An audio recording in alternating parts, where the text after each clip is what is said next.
So if you've gotten started on your logo and you have found that you just don't have enough tools to do the job, then hopefully I'm going to come to your rescue, give you a couple more tools to work with that will allow you to do freehand lines and so forth and make them look real good. So let's go ahead and jump in now. I want to introduce you to the Shapes tool. Well, let's first start a document. File, New, and let's go ahead and make sure we go to our standard HD TV 1080 2997 document and click OK. Now, the Shapes tool. It's 3 up from the bottom. 1, 2, 3. There's your Shapes tool. So if you'll click and hold on that, I want you to choose the Rectangle tool. Now, if we choose the Rectangle tool, we need to go to the top and choose Shape from this drop down right here, Shape.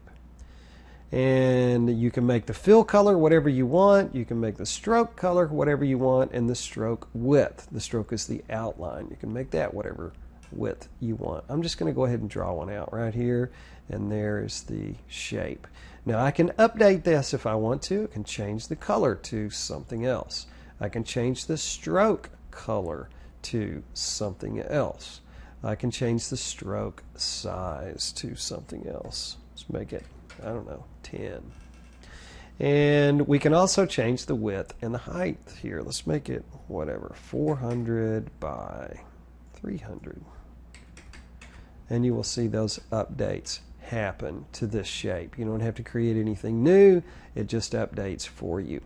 We can also set the fill to a gradient. That's this icon right here. If we click on color and then we click on the gradient, there we can see a gradient, and we can change the colors of the gradient right here. And they can be whatever you want them to be. Okay. We can make it a radial gradient by clicking on this little drop down right here. And there you can see what's going on. Here's a good trick for you. This is the opposite of what I would like for it to be. So I'm going to flip-flop these two little points in our gradient. We can even add other points into the gradient and make those different colors as well and really make things crazy. So anyway, that's possible for you to do. I am just going way over my head here, so I'm going to go back to a solid color. There's the solid color, and let's use something kind of a light color. Let me go to the stroke color. I want to make that black. There we go. And maybe 3 pixels. There. That's about what I'm looking for right there.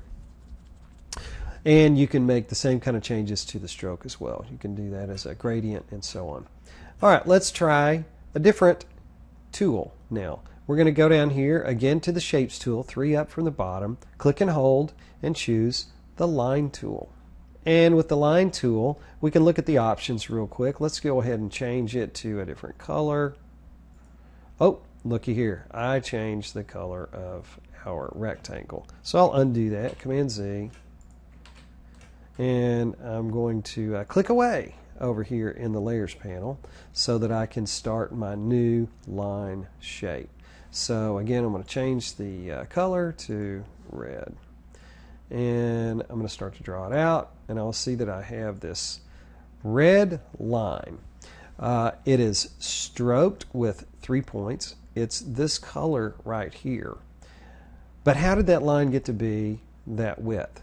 Right here, actually. That is the place that you can set the width. Unfortunately, if I change this to 15, let's say, nothing changes over here. Okay? Everything from here over, we can change. That stuff gets updated as soon as we change it.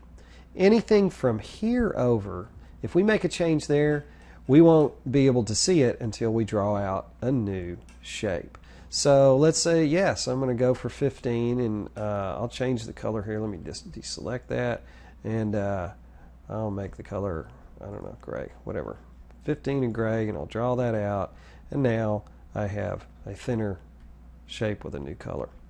Now, let's try a different change here. I'm going to go up and click on this little gear icon right here, and we can see we have arrowheads. I'm going to choose end for the arrowhead, and I'm going to set the width and the length to 200%. And we'll see now that when we draw this out that we get an arrow. And let's change the fill color to something else. Nice. So we got a little arrow, it's got a little stroke on it, and it's looking good. All right, let's try yet another tool here. How about the polygon tool? Click and hold on our shapes tool and go to the polygon tool. Now set your sides to 5. That's probably what it is already. And I'm betting I've got, I need to take a setting off here. Yes, with the sides to 5, if I drag out a polygon, I'm going to get that kind of shape. Now if I hold shift, I can move this around until I can get the constrain so that I get the point at the top. I could do the same thing by putting the point at the bottom and a flat surface at the top. So shift helps you to constrain. There we go. Let's try something else now that I hid from you just a second ago, which is star. I'm going to click on star, and I will set the indent sides by to 50% and drag out a star. And again, if I hold shift and I go round and round enough times, there we go. Now I get a star that points in the right direction. Let's try a couple more stars. Let's change the number of sides. Let's go to 20 sides. Seems like a good number. And we'll draw out, and now we get something that looks like that. Let's try to smooth the corners. Now we're going to get like a flowery kind of a look. Okay? And if we change the indent number to something like, let's say, I don't know, 20, and maybe take off smooth corners, now we've got more something like an emblem. So those are all things that we can do to make little shapes. Now let's try one more tool. This one is the pen tool. This is not the shapes tool. We're going up a couple to the pen tool. And I'm going to go ahead and just turn off all of those layers so I got a clear screen here to work with. Here's how the pen tool works. Okay, I need to make one change up here real quick. There we go. And I'm just going to click and click and click and click and click and click and click and click. And I'm going to close the shape by clicking on the first point. And you may not have gotten a shape like this if you tried that. You need to make sure and choose shape from this little drop down up here. And while we're at it, let's change the fill color. Something better. Okay, now let's try another one. This time, let's set the fill color. Let me go over here and click away. Let's set the fill color to none. That's what that red slash means. No fill. Now when I start to draw out, all I'm going to get is the line itself. And I could be done right there. I don't have to close this shape. That could be the shape all by itself. All right, well, that may not enthuse you too much, so let's see if we can improve this a little bit. I'm going to show you a little helper right here under the gear icon. It's rubber band. Okay, now we get this little line that follows us. Now we can kind of see where we're going a little better. Okay, so that's kind of neat. You can do whatever you want to do there.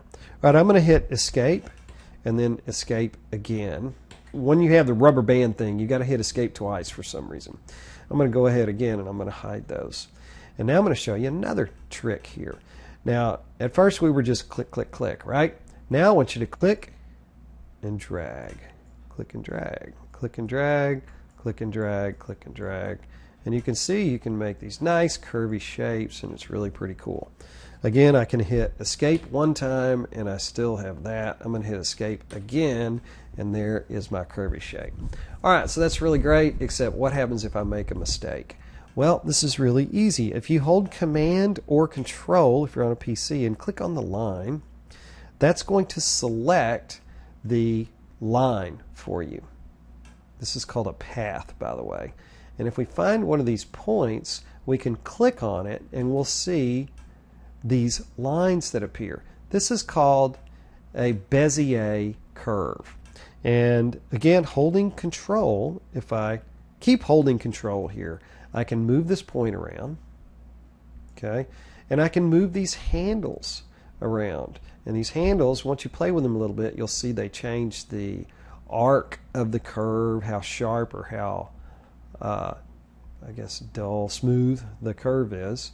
And you can even make loops in this, and you can do all kinds of crazy things with this. So I recommend that you get in there and play with those a little bit. Again, these are called Bezier.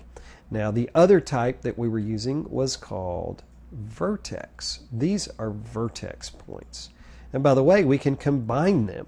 We can click and drag, and then click and click and click and click, and we get vertex, and then we click and drag again, and we can combine these curved Bezier points with the straight angled vertex points. So let's try a couple other things real quick. Again, I'm going to turn those layers off, and I want you to click on View, Show, Grid. That's just going to give us a little grid. I want you to try and see if you can draw a little loop pattern with me. So I'm going to click and drag along one of these thick grid lines. Then I'm going to come up to the top here, two up, and I'm going to go one over. Then I'm going to come down here, drag out again. I'm trying to create a repeating shape here. Let's see, is it that one or is it that one? There we go, yes. Okay, so we got a little loopy pattern going here, and yeah, you could go all day long, create this little pattern. Okay, now if you wanted to, you could fill it with something. I don't want to fill it, but if you wanted to fill it, there it would be. I'm going to go back to non-fill. So hopefully, I'd like to see you create this shape. Now I'm going to hit escape a couple of times. It's good practice if you try, for instance, to draw maybe a heart. So to draw a heart, I'm going to start with a vertex point, and then I'm going to come over here a little bit. I'm going to draw a curve, and then I'm going to go to the bottom here, lower, another vertex point. Up here, I'm going to draw another curve, and finally end with a vertex point. And of course, you can move these around. I'm holding Control and move these around in a little bit to try and find something that looks a little more like a heart here. But you can play with this until you get the right look for what you're going for. All right, one more thing I want to show you real quick, and that is, let's try to make a little Best Buy emblem here. So I'm going to keep my pen tool selected. I'm going to go up here and set my fill to a yellow color. And I'll keep my stroke here just like it is. All right, so I'm going to click here. There we go. I'll go out here a ways, and maybe here, and here, and here, and here, and here. So I've got me a little Best Buy tag here. I think maybe I'll just go ahead and hold down the Control key and stretch. Whoops, I've got them all. Let's try that again. I'm going to hold Control and Shift this time. There we go. Now I got it. And I'll drag that guy out over here and drag this guy out over here. And there is my Best Buy emblem. It's all nice and ready to go, except I want a hole right here. I want to cut a hole in this shape for my tag, right? So I need to do a couple things here. First of all, I need to go back to the Shapes tool again, and I'm going to click and hold on this guy and go now to the Ellipse tool. Now if I start drawing an ellipse right now, it's just going to make a new shape layer for me. I have to click something else real quick. New little thing here, and that is this little square that's up here. If I click on this, there will be something at the bottom that says Exclude Overlapping Shapes.